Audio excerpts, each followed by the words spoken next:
우리가 이제 계속 사순절을 보내면서 주님이 가르쳐 주신 이 주님의 기도에 대해서 함께 나누고 있습니다. 우리가 지난 한 주간 여러분 다 나눠드렸던 그 액자를 보시면서 주님의 기도 매일 묵상하셨죠? 네, 묵상하셨으리라 믿고 그걸 믿고 가야 설교가 가능합니다. 네, 혹시라도 이제 깜빡 못 가져가신 분들을 위해서 그 앞에 그 웰컴 테이블에 또 이렇게 준비를 해뒀으니까 나는 깜빡 놓고 갔다 하시는 분들은 이렇게 하나씩 챙겨가시면 좋겠습니다. 저희가 지난 시간에 우리는 왜 예수님께서 우리에게 주님의 기도를 가르쳐 주셨는가, 이 주님의 기도의 동기와 목적에 대해서 함께 나누었습니다. 여러분 혹시 기억하세요? 네, 그런 일이 있었답니다. 네, 그런 말씀을 나눈 적이 있었답니다. 대단히 중요한 내용이기 때문에 한 번만 더 짚고 넘어가려고 합니다.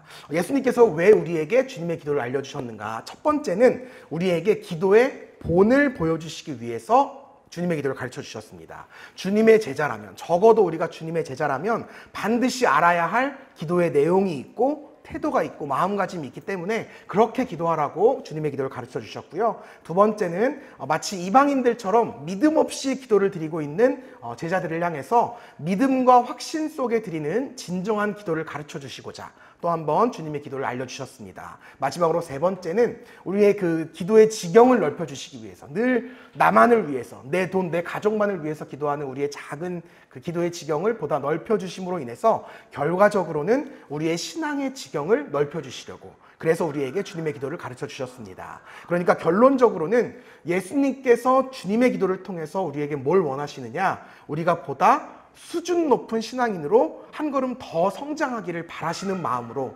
우리에게 주님의 기도를 가르쳐 주셨습니다. 자, 이제 우리가 왜 주님의 기도를 배워야 하고 또 마음 깊이 새겨야 하는지 아시겠죠? 그 아신다는 가정하에 우리가 이제 말씀을 계속해서 이어가도록 하겠습니다.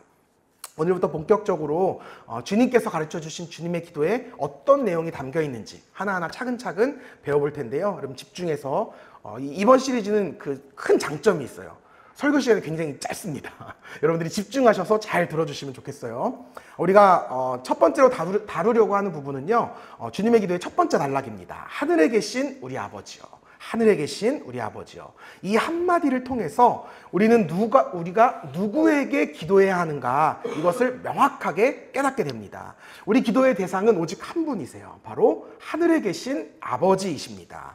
예수님께서는 우리에게 주님의 기도를 알려주시면서 그 무엇보다 먼저 너희가 지금 누구에게 기도하고 있는가, 이것을 명확하게 깨달아야 한다고 말씀하셨습니다. 여러분 축구 선수가요, 메시라 할지라도 아무리 드리블을 잘하고 패스를 잘하고 슛이 정확하다고 할지라도 제일 중요한 것은 상대편 골대에 골을 넣는 것입니다. 내가 기껏 힘들게 태클 다 피하고 전력 질주해서 공을 열심히 잘 찬다 해도요, 정작 자기 골대에 넣으면 아무런 의미가 없습니다. 마찬가지로 우리가 기도함에 있어서 가장 우선시되는 상황이 무엇이냐, 내가 누구를 향하여 기도하고 있는가, 이것이 가장 중요하다는 것입니다. 우리는 우리의 기도를 받으실 그 기도의 대상을 아주 정확하게 타겟팅해야 합니다. 우리가 아무리 전심을 다해서 간절하게 기도한다 할지라도 기도의 대상이 하나님이 아니라 다른 무언가라면 그 기도는 아무런 의미가 없어지기 때문에 그렇습니다. 우리가 기도하는 대상이 누구라고요? 하늘에 계신 우리 아버지이십니다.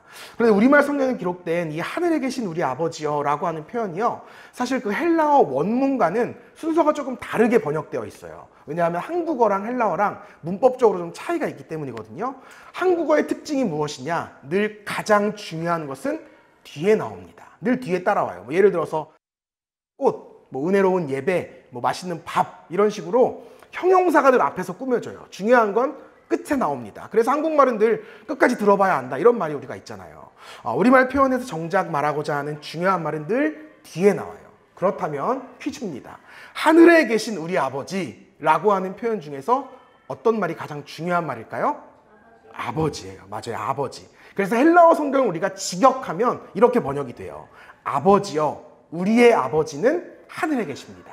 아버지요, 우리의 아버지는 하늘에 계십니다. 주님의 기도의 첫 마디가 무엇이냐면 하나님을 아버지로 부르는 데서부터 시작된다는 거예요. 예수님께서 이 제자들에게 주님의 기도를 가르쳐 주시면서 그 무엇보다 먼저 하나님을 아버지라고 부르라고 말씀하셨어요.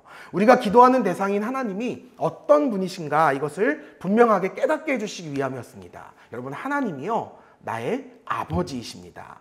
일단 하나님께서 나의 아버지 되심이 믿어져야 그때부터 비로소 우리의 진정한 기도가 시작될 수 있다는 거예요. 그래서 오늘 설교 제목도요, 이 아버지라는 표현을 아주 강조하는 문구로 잡았습니다. 너희 아버지 뭐 하시노? 제가 인터넷에 아버지라고 검색하니까요, 이게 제일 먼저 나오더라고요. 너희 아버지 뭐 하시노? 그래서 그래, 이걸로 해야 되겠다라는 생각이 들었어요. 우리의 아버지 되시는 하나님께서 어떤 분이신가? 뭐 하시는 분이신가? 또 왜 예수님께서 우리에게 하나님을 아버지라고 부르라고 말씀하셨는가? 함께 성경을 보면서 그 이유를 찾아가 보도록 하겠습니다. 예수님께서는 주님의 기도를 시작하면서 가장 먼저 하나님을 향해 아버지라고 부르셨습니다. 그런데 이것이 단순히 하나님을 조금 더 친근하게, 친밀하게 부르고 싶어서 그렇게 불렀던 것은 아니에요. 그 이유를 알기 위해서는 2000년 전에 그 예수님 당시의 문화를 우리가 조금 더 이해할 필요가 있습니다. 지금이야 우리가 이렇게 남녀 평등 시대를 살아가고 있고, 대부분은 요즘에는 이제 집안에서 아빠보다 엄마의 힘이 더 막강한 시대를 우리가 살아가고 있죠. 인정하고 싶지 않지만 저희 집도 별반 다르지 않습니다. 그러니까 아이들이요, 아빠가 된다고 해도 엄마가 안 된다고 하면 못해요. 저도 못해요. 그러나 이것이요, 2000년 전에는요, 감히 상상할 수 없는 일이었습니다. 그 집의 가장은 언제나 남자였고 아버지였어요. 왜냐하면 그 집에서 가장 강한 존재가 아버지였기 때문에 그렇습니다. 이제 문득 저도 이 말씀을 준비하면서 2000년 전에 살았으면 좋았겠다, 이런 생각이 들더라고요. 이 말은 취소하겠습니다. 이게 마음의 소리로 남았어야 되는데 육성으로 저도 모르게. 이게 지금도 물론 그렇지만 당시 가정 안에서 이 아버지의 역할은, 가장의 역할은 굉장히 명확했어요. 그 어떤 상황 속에서도 자신의 가족들을 지켜내는 일이었습니다. 이것이 가장의 의무였고 역할이었어요. 우리가 오늘날에는 이렇게 문명이 많이 발전해서 크게 이렇게 우리가 창칼 들고 싸우는 일은 없잖아요. 그래서 이제 가정을 지킨다라고 하는 표현이 이렇게 물리적인 의미보다는 경제적인 의미로 우리가 많이 사용되긴 합니다. 우리 처자식을 먹여 살리는 것이 가장의 의무이고 역할이죠. 하지만 실제로 예수님 당시에만 해도요, 언제나 그 외부의 물리적인 침입과 위험, 그리고 전쟁의 위기가 도사리고 있었을 때였습니다. 그래서 아빠가요, 직접 창칼을 들고 우리 집, 우리 가족들을 지켜야 했고 내 나라를 지켜야 하는 시대였습니다. 그러한 시대에 아버지의 가장 큰 역할은 뭐였겠어요? 당연히 온갖 위협과 어려움 속에서 우리 가족을 든든하게 지켜내는 것이었습니다. 도둑이라든지 혹은 외부의 적들로부터 아주 위풍당당하게 우리 가정을 지키는 그 든든한 아버지의 뒷모습, 이것이 바로 당시의 아버지라고 하면 떠오르던 가장 보편적인 이미지였습니다. 예수님께서 우리에게 아버지여라고 말씀하신 것은요, 이런 아버지의 모습을 설명하신 거예요. 언제나 나를 지켜주시는 분, 내가 아무런 걱정과 근심 없이 살아갈 수 있도록 늘 나를 보호해 주시는 분. 우리 하나님이 바로 그런 대단한 분이시니까 더 이상 염려하지 마, 더 이상 걱정하지 마, 아버지 하나님께 기도하면서 모든 두려움을 다 그분께 맡겨라 라고 하는 의미가 담겨 있다는 거예요. 여러분, 이것이 그 초대교회 당시의 성도들에게 얼마나 큰 힘과 위로가 되어주는지 모릅니다. 주님께서 부활하시고 승천하신 이후에 사도들을 비롯한 초대교회 성도들이 유대인들의 엄청난 박해, 그리고 로마의 핍박 속에서 늘 지독한 고난과 궁핍에 처해 살아가야 했습니다. 유대인들이 당시에 그리스도인이다라고 하는 사실이 밝혀지는 날에는 집에서 쫓겨났어요. 일단 집에서 쫓겨납니다. 일터에서도 쫓겨나게 됩니다. 그리고 전 재산을 몰수당해요. 유대인 공동체 안에 몰수당합니다. 그렇기 때문에 이 그리스도인들의 삶이요, 늘 궁핍할 수밖에 없었어요. 가진 게 없죠. 다 뺏겼잖아요. 나를 도와줄 가족들도 일터도 없습니다. 그러니까 늘 가난한 거예요. 생계를 유지하는 것 자체가 몹시 힘겨운 일이었습니다. 나아가 그들은 그저 예수님을 믿는다라고 하는 이유 하나만으로 감옥에 붙잡혔어요. 모진 고문을 당했습니다. 그러다가 원형극장에서 사자의 밥이 되어 죽거나 혹은 십자가에 달려서 불에 타 죽어가곤 했습니다. 도망을 간다 해도요, 성도들을 향한 로마의 대박해를 벗어날 길이 없었습니다. 당시 로마의 영토가요, 오늘날의 이 유라시아 대륙 전체를 차지할 정도로 굉장히 광활한 영토였기 때문에 아무리 피하고 또 멀리까지 도망가도요, 로마라는 나라를 벗어날 길이 없었습니다. 그렇기 때문에 그들은 평생을 땅속에 숨어서 햇빛 한 번 보지 못한 채 그렇게 신앙생활하며 일생을 마감하기도 했습니다. 여러분, 바로 이런 상황 속에서 그들이 누구를 불렀을까요? 하나님 아버지. 정말 절대절명의 그 위기의 순간 나를 지키시고 돌보시는 아버지 하나님의 이름을 부르는 것만으로도 그들이 엄청난 위로를 받았다는 거예요. 실제로 그 역사의 문헌들을 보면, 그 당시의 역사 문헌들을 보면 초대교회 성도들이 이렇게 원형극장에서 십자가에 달려 죽을 때마다 다 주님의 기도를 외웠대요. 주님의 기도를 외우면서 아버지, 하나님 아버지, 아버지라고 외치며 그렇게 순교당했다고 합니다. 여러분, 우리가 성경을 조금만 자세히 읽어보면 대단히 많은 믿음의 선진들이 인생의 힘겹고 어려운 순간마다 하나님을 아버지라 부르던 모습들을 우리가 많이 발견할 수 있습니다. 그 중에서도 대표적으로 갈라디아서 4장 6절에 보면 바울 사도가 갈라디아 교회 성도들을 위로하면서 이런 말씀을 전해요. 이 말씀을 좀 같이 읽으면 좋겠습니다. 같이 읽을게요. 시작.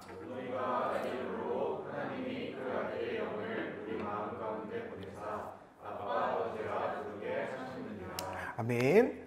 바울 사도에게 있어서요, 하나님은 아빠, 아버지였습니다. 그의 삶이 얼마나 일평생 괴로웠고 고통스러운 삶이었는지는 제가 설명드리지 않아도 여러분 이미 다 아실 거예요. 그럼 그가 어떻게 그 어려움을 이겨낼 수 있었는가? 그 이유가 다른 데 있지 않습니다. 그 힘겨웠던 순간마다 바울 사도는 하나님을 향해서 아버지라고 외쳤던 거예요. 그 아버지를 의지함으로 삶의 모든 괴로움을 버티고 견뎌낼 수 있었던 것입니다. 그래서 바울 사도는요, 하나님 앞에 가기 전에 나에게 의의 면류관을 주실 분이 나의 아버지시다 라고 명확하게 고백하며 순교를 당합니다. 이러한 바울의 심정과 고백이 실제로 잘 담겨진 찬송가 한 곡이 있어요. 찬송가 310장인데요. 이 찬양을 제가 이제 말씀 준비하면서 계속 읽었거든요. 우리 같이 좀 찬양하고 계속해서 말씀을 좀 이어가면 좋겠어요. 제가 말씀을 드리는 것보다 이 찬양을 같이 부르는 게 더 와닿으실 것 같아요.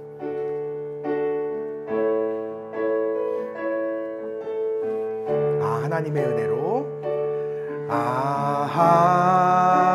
하나님의 은혜로 있을 데 없는 자 왜 구속하여 주는지 난 알 수 없도다. 내가 믿고 또 의지함은 내 모든 형편 아시는 주님 늘 보호해 주실 것을 나는 확실히 우리 2절만 다시 한번 하겠습니다. 왜 내게 굳센 믿음과 또 복음 주셔서 내 마음이 항상 편한지 난 알 수 없도다. 내가 믿고 또 의지함은 내 모든 형편 아시는 주님 늘 보호해 주실 것을 나는 확실히 아네. 사랑하는 성도 여러분, 정말 여러분들의 삶 가운데 어렵고 힘겨운 일이 있을 때마다 여러분들 하나님을 향해서 아버지라고 불러보시기 바랍니다. 여러분, 하나님을 나의 아버지라고 부르는 것만으로도 우리 마음에 얼마나 큰 평안함이 찾아오는지 몰라요. 심지어 예수님께서도요, 십자가에 달리시기 전 그 겟세마네 동산에서 기도하실 때 하나님을 향해서 아빠, 아버지라고 부르셨습니다. 십자가 위에 매달리신 채로 하나님을 향해 아빠, 아버지라고 소리치셨습니다. 이렇듯 우리 하나님께서는 어떤 상황에서도 또 어떤 두려움 속에서도 나를 지켜주시는 나의 아버지이심을 믿으시기 바랍니다. 내 삶을 언제나 돌봐주시고 끝까지 책임져 주시는 분이 바로 우리가 믿는 하나님 아버지라는 사실을 믿으시기 바랍니다. 바라기는 우리가 함께 찬양한 가사 그대로 내가 믿고 또 의지함은 내 모든 형편 아시는 주님 늘 보호해 주실 것을 나는 확실히 아네. 바로 이 믿음의 고백이 저 여러분의 입술에서 풍성하게 흘러나올 수 있기를 주님의 이름으로 축복합니다. 그런가 하면 성경이 전하는 하나님 아버지의 두 번째 이미지가 있어요. 이것은 누가복음 15장에 등장하는 돌아온 탕자의 이야기 속에 잘 담겨져 있습니다. 제가 결론부터 미리 말씀을 드리자면 이 이야기를 통해서 우리가 깨닫게 되는 아버지라고 하는 호칭의 의미가 결코 변하지 않는 사랑, 그리고 끝까지 기다려주는 용서라고 하는 의미를 담고 있습니다. 여러분, 이 이야기의 주요 등장인물은 세 사람이에요. 아버지, 큰아들, 둘째 아들입니다. 그 중에서도 성경은 이 둘째 아들에게 포커스를 집중하고 있어요. 이 둘째 아들이요, 아직 죽지도 않은 아버지를 찾아가서 아버지 제 몫의 유산을 미리 주세요 라고 이야기합니다. 그래서 그 유산을 미리 받습니다. 그래서 그걸 가지고 흥청망청 자기 마음대로 살아가죠. 그러다 결국 모든 재산을 다 탕진해버리고 맙니다. 그래서 다른 사람의 품꾼이 되어서, 노예가 되어서 살아가다가 그 인생살이가 너무 고된 거예요. 그래서 안 되겠다, 내가 여기서 품꾼으로 사느니 차라리 내 아버지의 집에서 품꾼으로 사는 게 밥이라도 먹고 살겠다 라는 생각을 가지고 아버지의 집을 향해 발걸음을 향해 갑니다. 그렇게 한참을 걸어가고 있는데 그때 저 언덕 위에서 아버지께서 그런 아들의 모습을 발견한 거예요. 이 아버지가 어떻게 했을까요? 정말 그 버선발로요, 힘껏 아들을 향해 달려 내려가기 시작합니다. 그리고 그 아들을 부둥켜 안고 이렇게 말해요. 아들아, 잘 왔다. 잘 돌아왔다, 내 아들아. 그러자 그 순간 이 둘째 아들의 입에서 튀어나온 첫 마디가 뭔지 아세요? 아버지. 아버지, 내가 아버지께 죄를 지었습니다. 바로 아버지라고 하는 단어였어요. 아버지를 다시금 아버지라는 호칭으로 부르게 되는 바로 그 순간에 아버지를 등지고 가출했던 아들의 지위가 다시 회복이 됩니다. 그리고 단절되어 있던 아버지의 관계가 그 순간 바로 회복이 됩니다. 이제껏 내가 아버지께 지었던 모든 죄로부터 용서받게 되고요, 바야흐로 그 죄를 뛰어넘는 놀랍도록 큰 사랑을 은혜로 누리게 됩니다. 여러분, 우리가 인생을 살아가다 보면 우리 역시 이 둘째 아들처럼 하나님의 품을 떠나 살아갈 때가 참 많이 있어요. 내 마음대로 살고 싶어서, 그게 더 좋아 보여서. 그래서 하나님께서 나에게 주신 나의 재능과 나의 건강을 가지고 하나님을 떠나갑니다. 이것은 단순히 교회를 나오고 안 나오고의 차원이 아니라 내 마음의 주인을 내가 누구로 한 채 살아가느냐, 여기에 포커스가 있습니다. 하나님께서 나에게 주신 건강, 재능, 열정, 모든 에너지를 가지고 내가 무엇을 위해 사느냐, 내가 돈과 명예, 권력과 쾌락, 무엇이 됐든 간에 하나님이 아니라 나의 만족과 이 세상에서의 가치만을 추구하면서 그렇게 살아가는 인생, 이것이 바로 주님을 떠난 삶이고요, 아버지를 떠났던 둘째 아들과도 같은 삶이라는 겁니다. 성경은 이렇게 살아가는 사람의 인생의 끝을요, 우리에게 너무 적나라하게 가르쳐주고 있죠. 자신의 재능과 건강을 오직 나만을 위해 사용하다가 결국에는 모든 것을 다 탕진해버리고 마는 인생입니다. 그리고 그 모든 것을 다 잃어버린 후에야 끝없는 후회를 경험하는 인생이 돼요. 우리는 너무나 어리석게도요, 언제나 그러한 실패와 후회를 직접 마주하고 난 이후에 인생의 가장 중요한 전제를 깨닫게 됩니다. 아, 그렇구나. 나는 하나님의 품을 떠나서는 결코 행복하게 살아갈 수 없는 존재이구나. 이때 우리가 하나님을 아버지라고 부를 수 있다면 우리는 언제든지 다시금 하나님께 돌아올 수 있습니다. 성경이 증거하는 나의 하나님은요, 우리의 잘못에도 불구하고 언제나 한없이 내 삶을 받아주시고 용서해 주시는 그런 아버지이시기 때문입니다. 그러면 여러분, 혹여라도 하나님의 품을 떠나서 내 마음대로 살다가 너무 지치고 외로울 때면, 정말이지 인생에 따뜻함이 필요하다, 평안함이 필요하다, 그럴 때면 언제든지 하나님 아버지를 부르시기 바랍니다. 그저 부르시면 돼요. 부르시면 됩니다. 하나님을 아버지라고 다시 부르는 그 순간에 깨어졌던 나와 하나님과의 관계가 다시금 완전히 회복된다는 사실을 우리가 꼭 기억해야 합니다. 하나님을 아버지라고 부르심으로 하나님과의 그 친밀한 관계를 다시 회복하시는 저와 여러분 되기를 주님의 이름으로 축복합니다. 마지막으로 세 번째, 하늘에 계신 우리 아버지. 이 말 속에 담긴 또 하나의 가장 중요한 의미는요, 하나님께서 나의 아버지이심과 동시에 우리의 아버지라고 하는 사실이에요. 예수님께서는 하늘에 계신 나의 아버지라고 하지 않으셨어요. 하늘에 계신 우리 아버지라고 기도하셨습니다. 이 말씀의 의미를 깨닫는 게 굉장히 중요해요. 저는 이 말씀을 오늘 말씀에서 가장 중요한 하이라이트로 봤거든요. 제가 이제 이재철 목사님께서 쓰신 성숙자반에 보다 보니까 이런 예화가 등장해요. 어느 날 목사님이요, 아버지가요, 치킨을 한 마리 사오셨다는 거예요. 근데 문제는 자녀들이 여러 명이에요. 자녀들이 여러 명이라 한 마리로 부족한 거예요. 그래서 막 다투기 시작해요. 너 그만 먹어, 이거 내 아빠가 사온 거야. 내 아빠가 사온 거야. 그래서 다른 아이가 이야기합니다. 무슨 소리야 이거 내 아빠가 나 주려고 사온 거야. 모든 자녀가요 다 내 아빠라는 거예요. 내 아빠가 나 주려고 사온 거라 그러면서 이 치킨을 가운데 넣고 계속 싸우기만 하더라는 거예요.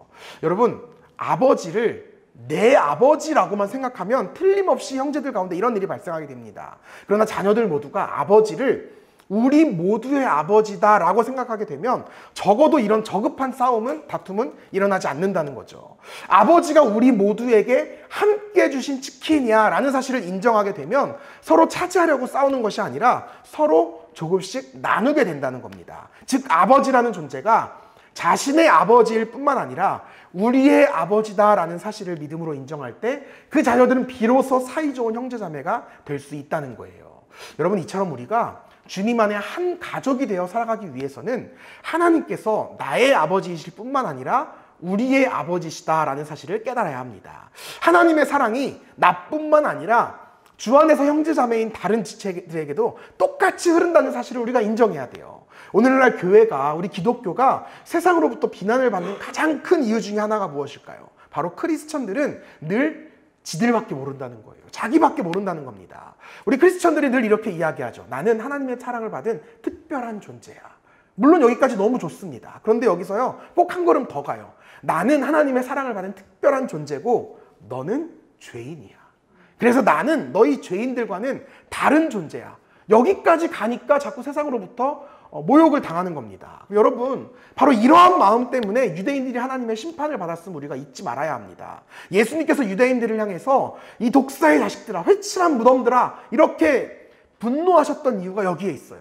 그들의 선민사상 때문이었습니다. 나는 율법을 잘 지키며 살아가는 구원받은 백성이야. 율법을 지키지 않는 너희 이방인들과는 다른 존재야. 그러나 결국 그러한 마음이 그들을 교만하게 했고 그들을 망하게 했다는 사실을 기억해야 합니다. 여러분 꼭 기억하세요. 하나님은요 나를 축복의 통로로 세우셨지 축복의 종착지로 세우시지 않으셨습니다. 그렇기 때문에 우리는 내가 하나님께 특별한 은혜를 받았듯이 다른 사람들도 동일하게 하나님의 사랑을 받는 하나님의 자녀라는 사실을 인정해야 돼요. 이런 마음과 태도로 다른 이들을 존중하고 사랑하고 섬겨야 합니다. 이것이 바로 그리스도인의 온전한 성품이고 인격입니다.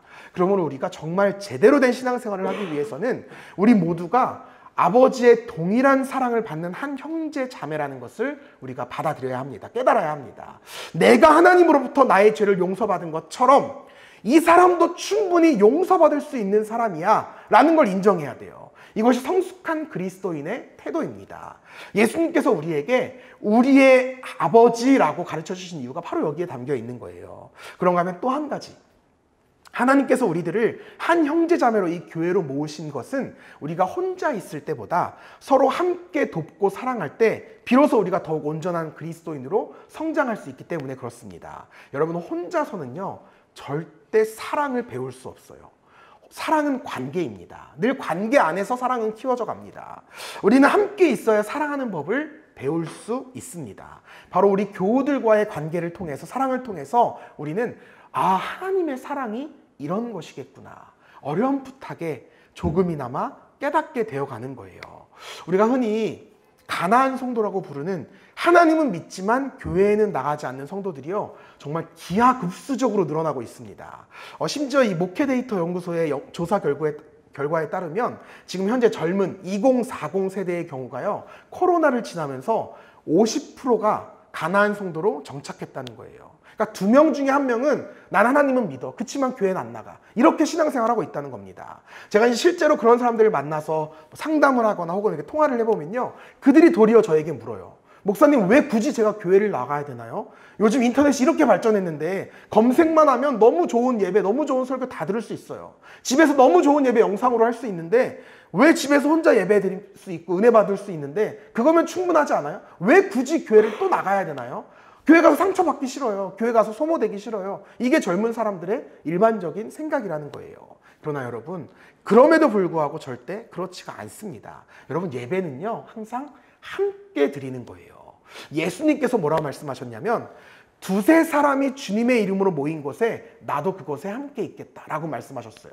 물론 여기에는 신학적인 여러 의미가 담겨 있긴 하지만 적어도 예수님께서 이 말을 하신 데는 어떤 이유가 있냐면 교우들과 함께 예배 드릴 때, 함께 예배의 은혜를 나누고 교제할 때 비로소 우리는 그 공동체를 통해서 예수님의 형상을 반드시 발견하게 된다는 겁니다. 이 교회 공동체 안에서 우리와 함께 하시는 예수님의 모습을 발견할 수 있다는 거예요. 우리가 실제로 성경을 보게 되면, 특별히 교회에 보내는 이 편지 형태의 신약 성경을 보게 되면 대부분 공동체를 향한 권면의 말씀입니다.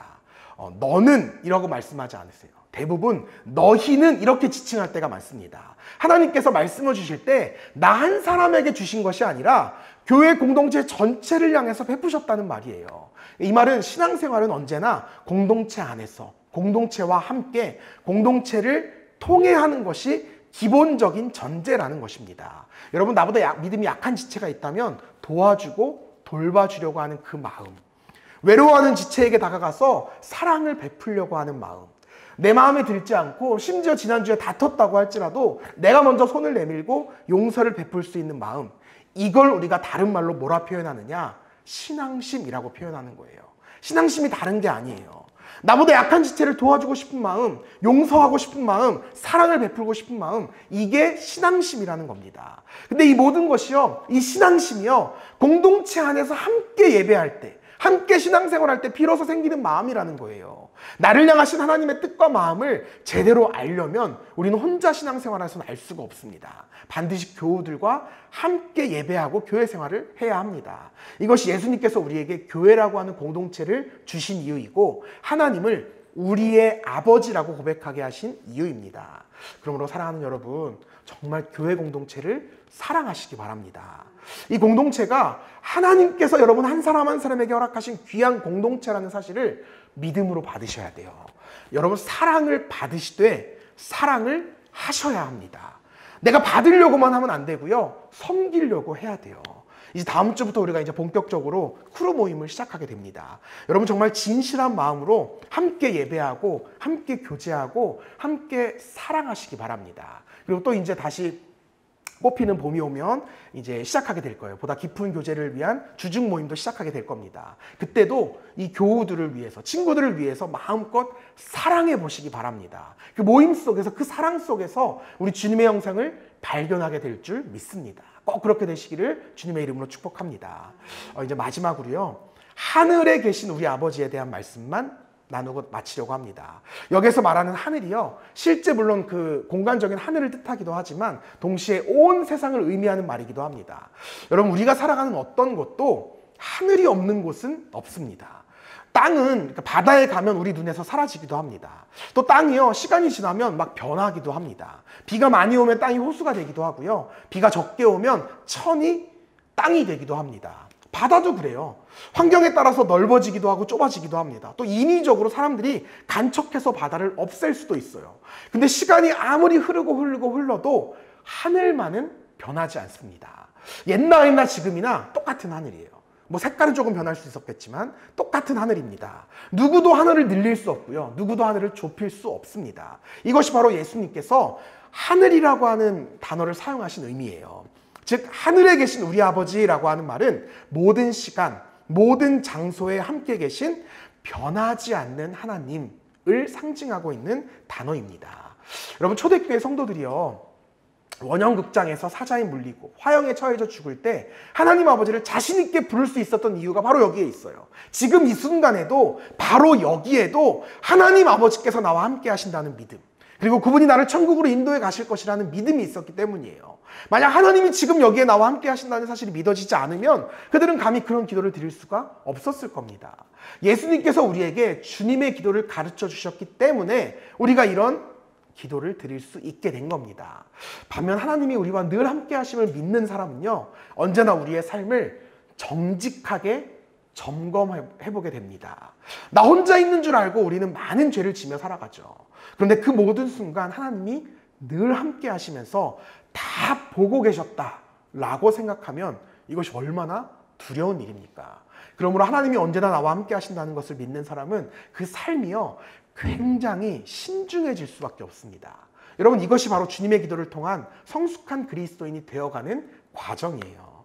사랑하는 성도 여러분, 하나님은 언제 어디서나 우리와 함께 하십니다. 늘 함께 하시고요. 여러분의 삶을 지키시고 돌보세요. 그러니 담대하게 살아가십시오. 또 반면에 여러분의 그 모든 순간마다 하나님이 함께 하시기 때문에 우리는 늘 정직하고 겸손하고 거룩하게 살아가야 합니다. 우리가 그렇게 주님의 기도를 드리면서 보다 성숙한 믿음의 사람, 기도의 사람이 될 수 있기를 주님의 이름으로 축복합니다.